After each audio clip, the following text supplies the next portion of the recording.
Bonjour toi, sens-toi libre et à l'aise pour écouter ce podcast qui t'accompagne vers plus de conscience et d'amour de soi, des autres et du monde. Je m'appelle Laura et j'ai à cœur de t'accompagner à travers mon cheminement et mes apprentissages vers une vie plus alignée et plus heureuse. Je te propose alors de partir à la rencontre de qui tu es et de tout ce qui compose notre monde. Il est vraiment temps d'ouvrir grand.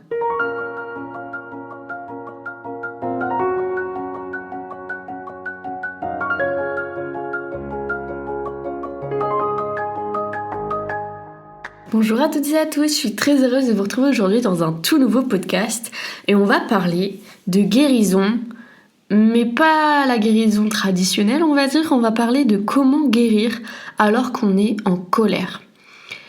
C'est un sujet qui me semblait extrêmement important parce que je parle beaucoup de guérison, de venir penser ses blessures, de venir libérer ses peurs, de venir libérer les émotions enfouies. C'est vraiment le cœur de ce que je partage, c'est le cœur de ma pratique en cabinet qui est la thérapie intuitive. C'est vraiment le maître mot, la guérison et la libération. C'est les deux maîtres mots de un petit peu tout ce que je fais en fait dans ma sphère professionnelle. Et c'est vraiment quelque chose qui revient souvent. C'est la guérison qui est bloquée par la colère. Parce qu'on en veut à la personne qui nous a fait du mal, on en veut à la situation, au monde entier, à la terre entière. Parce que c'est injuste, parce que c'est difficile de surmonter ça, parce qu'on ne sait pas pourquoi ça nous arrive. Et tout ça, ça engendre donc de la colère et beaucoup de sensations dans notre corps. Donc quand on y repense, on est très triste, on est très touché par la situation et en fait on n'a qu'une seule envie, c'est que ce qu'il y a à l'intérieur de nous ça disparaisse, que tout explose parce que ça nous ronge de l'intérieur. Dès qu'on y pense, on a cette boule au ventre, la poitrine qui se rétracte comme si qu'il y avait un poids au niveau de la cage thoracique, qu'on n'arrive plus à respirer. Et puis on a la gorge qui se noue et on est comme tout stressé, tout contracté et finalement c'est comme si voilà, on n'arrivait plus à respirer, on était submergé par ce qu'il se passe et les événements viennent juste entraver notre paix, notre alignement, notre équilibre et on n'arrive plus justement à être apaisé, à être serein, à être confiant et à être juste neutre ou du moins équilibré dans la situation parce que la colère prend le dessus, parce que la tristesse, le sentiment d'injustice, la rage, les émotions qu'il y a à l'intérieur de nous, elles prennent le dessus et donc quand on parle de guérison, c'est vraiment quelque chose qui n'est pas simple parce que l'émotionnel est trop fort, la charge émotionnelle associée à la situation est trop forte. Ça, c'est une situation que beaucoup de personnes sont confrontées à cette situation. C'est quelque chose qui est très répandu parce que forcément, quand on parle de guérison, avant de guérir, il y a eu un choc, un trauma, quelque chose qui s'est passé, qui est venu nous faire du mal, qui est venu nous faire souffrir. Et donc, avant de guérir, c'est bien de remettre un petit peu les choses en perspective. Et c'est pour ça que j'avais vraiment envie de vous parler de ça, parce que comment guérir alors qu'on est en colère ? Comment guérir alors qu'on trouve que c'est injuste ? Comment guérir alors que ça n'aurait pas dû nous arriver, ça n'aurait pas dû se passer comme ça n'aurait pas dû ? Comment guérir alors qu'on a juste envie de crier, de pleurer, de se venger ? Comment guérir alors que tout ce qui s'est passé nous fait du mal, nous ronge de l'intérieur ? Et ça, c'est une vraie question. Comment guérir alors qu'on s'en sent incapable ? Comment guérir alors que l'émotionnel nous empêche de percevoir un petit peu la lumière, le positif qu'il peut y avoir à la fin de tout ça ? La première chose que j'avais envie de partager avec vous, c'est cette notion de culpabilité. Arrêtez de vous en vouloir parce que vous n'avez rien à voir avec la situation. La situation, c'est des faits. Les faits sont là, il s'est passé ce qu'il s'est passé, quelqu'un vous a fait du mal ou une situation vous a fait beaucoup souffrir, quelqu'un vous a quitté, quelqu'un est parti, quelqu'un vous a dit des choses horribles, quelqu'un vous a frappé, je ne sais pas ce qui s'est passé, mais la certitude c'est que qui vous êtes ne justifiera jamais ce qu'il s'est passé. Ce n'est pas parce que vous êtes qui vous êtes qu'il vous est arrivé ça. À aucun moment. Jamais, jamais, jamais, jamais. S'il vous est arrivé ça, je ne sais pas s'il y a vraiment une explication ou une raison derrière. La certitude par contre que j'ai, c'est qu'il n'y a aucune raison d'avoir un sentiment de culpabilité vis-à-vis de la situation et de ce qu'il s'est passé. Vous êtes en aucun cas responsable et vous devez apprendre et vous offrir la possibilité de dépasser ce sentiment de culpabilité qui n'a vraiment à aucun moment lieu d'être. Vous n'êtes pas coupable de ce qu'il s'est passé. Vous n'êtes pas coupable de la méchanceté des autres. Vous n'êtes pas coupable des agissements des autres. Vous n'êtes pas coupable de ce qu'il se passe et vous n'êtes pas responsable non plus de ce que les autres font, disent ou sont. Qu'on soit bien d'accord, culpabiliser parce qu'on peut se dire « j'aurais pu faire ci, j'aurais pu faire ça, j'aurais pu faire mieux ». La réalité, c'est que vous avez fait du mieux que vous pouvez et c'est déjà très bien. Et même si dans un monde parallèle, vous auriez pu faire, non. Vous avez fait avec les ressources que vous avez, avec les capacités, les compétences que vous aviez sur le moment et ça ne sert à rien de s'en vouloir car ça n'effacera jamais ce qui s'est passé. On ne pourra jamais retourner en arrière et de toute façon, c'est juste s'auto-flageoler et ça ne mène à nulle part. Donc, dépassez ce sentiment de culpabilité pour vous permettre de vous libérer, pour vous permettre de faire sortir cette charge émotionnelle parce que de garder tout ça en vous, ça ne changera jamais ce qu'il s'est passé. Donc, à quoi bon se faire du mal encore plus alors que la situation nous fait déjà bien assez de mal comme ça? Vous voyez ce que je veux dire? Le plus important, c'est de se concentrer sur maintenant et après. Maintenant, comment je peux faire de mon mieux? Maintenant, qu'est-ce que je peux mettre en place pour que les choses s'arrangent? Maintenant, qu'est-ce que je peux dire, faire ou être pour que ça me fasse du bien, pour que peut-être que ça puisse aider les autres, mais surtout vous aider vous-même. Et ça sert à rien d'avoir des attentes exigeantes envers vous-même. Ça sert à rien d'avoir des attentes très hautes. Ça sert à rien d'être exigeant, tout court. Et qu'est-ce qu'on est exigeant avec soi tout le temps. Je me rends compte que les gens sont extrêmement exigeants avec eux-mêmes et on est beaucoup plus dur avec soi qu'avec les autres. Et ça ne fait aucun sens parce que c'est vous qui devez prendre soin de vous. La seule personne avec qui vous allez être jusqu'à la fin de votre vie, c'est vous-même. Prenez soin de vous, chérissez-vous, remerciez-vous quand vous faites quelque chose de bien et pardonnez-vous quand vous faites quelque chose de moins bien. Parce que personne ne vous a demandé d'être parfait, personne ne vous a demandé d'être un super-héros et personne va se préoccuper de ce que vous pouvez faire pour vous. Vous êtes la seule personne qui peut vous apporter de l'amour, vous êtes la seule personne qui peut vous aider, vous accompagner, vous guider et même si les autres peuvent vous aider à certains instants, à certains moments de votre vie, vous êtes la seule personne qui a du pouvoir de décider, d'agir et d'être. Donc, stoppez toutes ces attentes hautes et exigences envers soi, faites de votre mieux et ça va vous permettre en fait de comprendre aussi avec du recul, en prenant un petit peu de temps et de recul sur la situation, d'analyser les choses et de comprendre vos systèmes de fonctionnement, vos systèmes de défense, vos systèmes de protection. Prenez le temps de vous observer parce que une fois qu'on a la tête dans le guidon, une fois qu'on a la tête dans tout l'émotionnel et qu'on est dans ce tourbillon intérieur de rage, de colère, de honte, de culpabilité, d'exigence, en fait, on fait tout sauf ce qu'il y a de meilleur pour soi. Et moi, je vous invite vraiment à vous poser et à essayer de comprendre comment vous fonctionnez, quels sont vos systèmes internes de fonctionnement, pourquoi vous êtes tant en colère. En fait, c'est ça la vraie question. Pourquoi vous êtes vraiment en colère par rapport à ce qui s'est passé? Pourquoi vous vous empêchez de guérir? Est-ce que vous pensez que vous méritez de souffrir? Est-ce que vous pensez que vous n'avez pas le droit d'être heureux? Parce que du coup, ça serait être heureux à la place de quelqu'un d'autre? Est-ce que vous pensez que guérir, ça voudrait dire s'en foutre et maintenant avancer et donc vous n'accordez plus d'importance à ce qui a de l'importance? Ou ça a été dur à dire ça? Est-ce que être en colère, c'est un moyen de se défendre, de se protéger? Si oui, de qui, de quoi? Essayez de comprendre un petit peu pourquoi vous êtes autant en colère et pourquoi vous ne vous autorisez pas à guérir, à avancer, à pardonner, à passer à autre chose. Moi, ce qui m'a vraiment permis de comprendre tout ce qui va être autour de la guérison, du pardon. D'ailleurs, je vais faire un épisode, on va en parler de ça. Je vais faire un épisode sur le pardon. Comment accorder son pardon? Pourquoi accorder son pardon? C'est tellement important.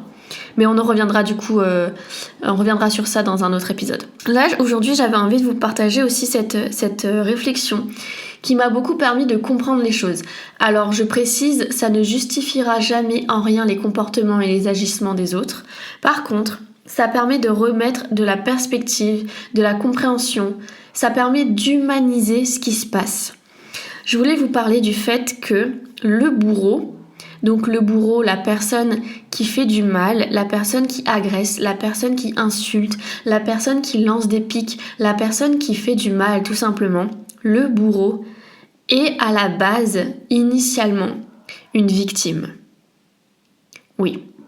Donc ce que je veux dire par là, ce que je veux vous transmettre, et peut-être que ça va être très controversé, peut-être que certains ne vont pas entendre ce que je dis et vont être complètement contre ce que je raconte. Pour autant, c'est une réalité et il faut qu'on en parle. Il faut comprendre, parce que ça permet de prendre du recul sur les situations. Quelqu'un qui fait du mal, c'est quelqu'un qui souffre.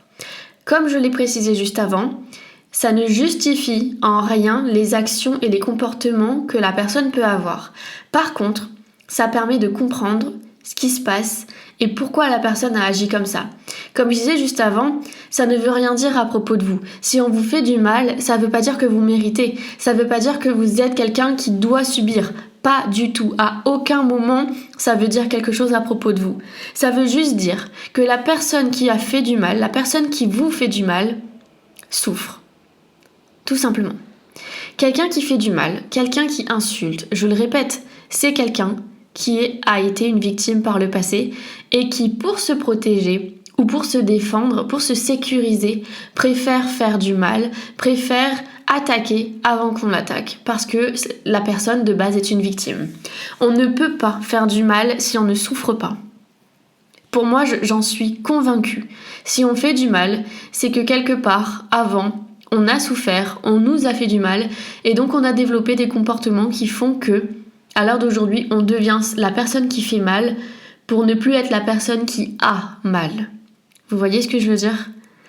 De le comprendre, ça permet vraiment de remettre plein de choses en perspective et ça permet de développer sa compassion, de développer sa compréhension, sa conscience des choses, de développer sa bienveillance, sa tolérance. Je précise quand même qu'à aucun moment ça veut dire qu'il faut tout accepter sous prétexte que la personne qui nous fait du mal a été une victime et donc comme elle souffre, je vais accepter de me faire humilier, agresser ou quoi que ce soit. À aucun moment. N'acceptez rien en ce qui concerne ces choses-là. Je veux juste vous partager ça parce que c'est important de le comprendre pour développer sa conscience des autres et donc de soi. Parce que du coup, ça voudrait dire que quand vous faites du mal aux autres, c'est parce que vous êtes en train de souffrir. Et en fait, de comprendre ça, ça remet tout en perspective. On est d'accord que, par exemple, si quelqu'un vient toucher un point sensible, vient vous lancer un pic bien là où ça fait mal, vous allez pouvoir avoir un comportement en tant que réponse qui va être beaucoup plus violent, beaucoup plus virulent, beaucoup plus méchant que ce que vous êtes. On est d'accord. Moi, personnellement, quand on vient appuyer sur ma blessure de rejet, quand on vient appuyer sur le fait que je n'ai pas ma place ici, ou que je suis illégitime sur telle chose, ou que... Enfin, là où ça fait mal, en fait, je vais avoir des réponses beaucoup moins bienveillantes et beaucoup plus méchantes. Parce qu'on appuie là où ça fait mal, on me fait souffrir, donc moi je réagis en tant qu'humain, tout simplement, et donc on fait mal parce qu'on nous fait du mal. C'est des réactions qui sont engendrées par l'émotionnel. Et donc de comprendre que le bourreau a été initialement une victime, ça permet de se dire en fait, si telle personne me fait du mal, si telle personne me fait chier, si telle personne m'agresse, c'est parce que c'est quelqu'un qui souffre. Donc voilà, c'était quelque chose que j'avais envie de vous faire passer aujourd'hui parce que je trouve que c'est extrêmement important d'en avoir conscience. Mais je mets vraiment les gros warnings. Faites attention à ne pas justifier les comportements des autres par ce que je viens de vous expliquer. C'est pas parce qu'on comprend pourquoi la personne agit comme ça qu'il faut laisser tout faire, qu'il faut se laisser faire humilier, agresser et tout. Vraiment, j'insiste là-dessus. C'est pas parce qu'on comprend qu'on accepte. Donc, n'acceptez en rien des comportements comme ça. Par contre, ça va vous permettre de comprendre comment les humains fonctionnent. Voilà. Donc, conseil à travers tout ça, c'est vraiment une invitation à ouvrir votre cœur, à ouvrir votre conscience, à faire face un petit peu à votre vulnérabilité pour essayer de comprendre vos systèmes de défense, de protection, pourquoi vous êtes en colère, pourquoi vous le culpabilisez, pourquoi vous êtes autant exigeant avec vous-même. Pourquoi en fait ne pas faire de cette vulnérabilité une force pour sortir de la peur? De quoi avez-vous vraiment peur? Pourquoi tout ça c'est là en vous? Pourquoi vous êtes en colère? Qu'est-ce qui vous fait peur? Ça, c'est une vraie question que vous pouvez vous poser. Est-ce que vous avez peur qu'on découvre que c'est de votre faute? Est-ce que vous avez peur qu'on découvre que vous n'êtes pas à la hauteur de quoi, en fait, finalement? Est-ce que vous avez peur qu'on découvre que, finalement, vous avez peur? Est-ce que vous avez peur qu'on découvre que vous n'avez pas été sincère, honnête? Est-ce que vous avez peur qu'on découvre je ne sais quoi, en fait? De quoi vous avez peur? Qu'est-ce que vous cachez derrière cette colère? Qu'est-ce qu'il se passe? Voilà, c'est une vraie question. Posez-la vous. Et je voulais finir sur cette notion de colère. J'aimerais vraiment vous faire prendre conscience que la colère, ça fait vraiment partie du processus de guérison. C'est une étape à part entière. Et donc, si vous êtes en colère, permettez-vous de ressentir cette colère et de vivre cette colère parce qu'elle fait partie du processus de guérison. J'en parle dans le podcast où j'aborde le deuil. C'est un podcast qui peut vous intéresser si vous essayez d'être dans ce cheminement de guérison, si vous avez envie de guérir et d'avancer pour vous libérer tout simplement de ce fardeau, de cette colère, de cette situation qui vous fait souffrir. La colère fait vraiment partie du processus de guérison et donc d'en prendre conscience, ça permet de se dire qu'en fait, vous n'êtes pas à côté de la plaque, vous êtes en plein dans ce processus de guérison. Et la colère fait partie de ce processus. C'est une étape à part entière. De le savoir, ça remet de l'espoir. Ça justifie aussi que vous vous sentez comme ça. Et surtout, ça rend normal. Vous avez le droit d'être en colère. Tout simplement, autorisez-vous à être en colère. Donc, encore une fois, ne devenez pas un bourreau parce que vous souffrez. Être en colère, ça ne veut pas dire se laisser dominer par son émotion et donc devenir méchant, agressif, même devenir violent et virulent. Ça veut juste dire de remettre de la conscience, de vous laisser vivre cette colère sans pour autant devenir un bourreau.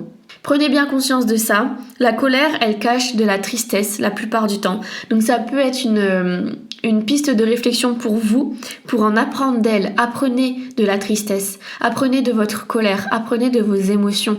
La colère, elle cache de la tristesse, donc de quoi êtes-vous le plus triste? Qu'est-ce qui va vous manquer? Qu'est-ce qui vous rend triste en fait? Et qu'est-ce qui génère cette colère? Pourquoi la tristesse vous génère autant de colère? Je pense que vous avez des éléments de réponse à travers tout ce que je viens de vous dire. Et donc, acceptez vos émotions, observez-les, vivez-les, exprimez-les et gardez confiance. Tout ça fait partie du processus de guérison. Donc, comment guérir alors qu'on est en colère?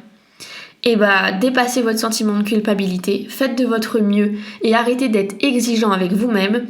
Apprenez à comprendre vos systèmes de défense et de protection en vous observant.